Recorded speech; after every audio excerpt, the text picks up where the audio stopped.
ngasi numi yung mapung tara ni thoi ga minute kun ngani thoi phau pa kalen gi kun ga ma thoi ni pali matung di kun ngani thoi ni palani ngasi tang ni pan tha manga lising ngani kun ga taruk ing irai numi da sigoi ba rasiful miyam da pawdam jari an bone lokhot sab mes rasiful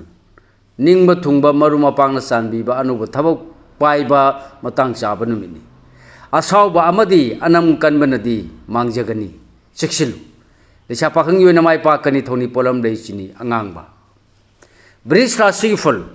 Ayat po lay ramba puksa gani nasak na rin. Sakot pa madi nasa nanagi lamda pungning penja ba hanugum lay. Adubu nang na ba na di tati gani. Lisa pakhang yun na ning mamapa saroy thoni polam lay angaw ba. Mithun rasi ful. Aruba tabag warabasu ning ti na pang bangam jagani. Ti ba humbakan bagi mahi panggani. Apa pun koksegani fataba wakan nadi mangoi naganu leisa pakhang yona laibak leite thoni polam lei anguba sango kargara sigiful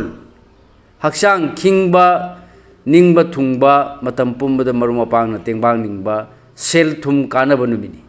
adubu thajadana nangna banadi tathi leisa pakhang yona mai paksagani thoni polam lei higo Matang de lokha jaba singara sigful sading hantagani anu bathorum da puning changba hena sakhut kan wanom thaunom di kanaroi poram sindok pa hiba wat kan leisa pakhang yone laibok phagani thoni polam lei asangba kismis kanyara sigful haksang nungai ba hen bai kai khumna bi ba madi pangam da ba thabok pang bagi nungai jaba numini adubu apha pun nang ba yabadi lei Lisa pakhang yone hena thajarunu pharwai thoni polam lei higo tulara sigful nathak thongbana sanbigani asumana mangoino yengna ba hantaragani adubu nasana naiga mari phattaba hakchang nungai ba watpadi lei Lisa pakhang yone yaka yengna chatlu thoni polam lei angauba seng mathangda lokha saba brishik rasigful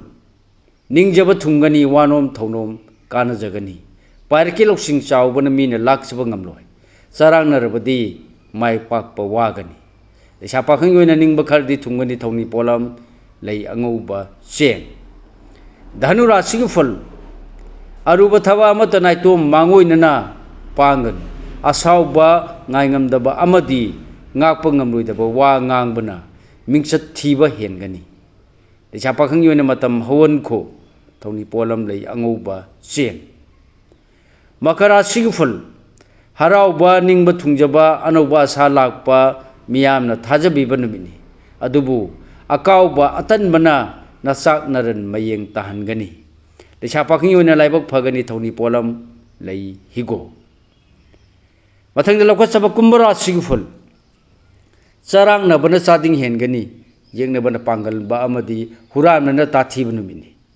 miyamna di yamna sali amadi ningan naga numai paklani leisa pakhang yona nungsi maridi phagkani thoni polam lei higo aroi bona lokha saba minara sigful asaw ba made ai mangai re khanbana mangjaba natana nungai phamsu khangloi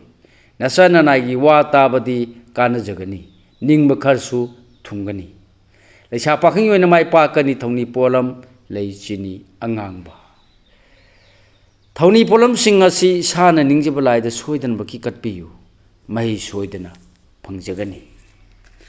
matang asida lojare mayamda pijaba ngasi oiba rasifal khwai punang pu losilakpada amuka hanna rajen khumukchamna khurumjari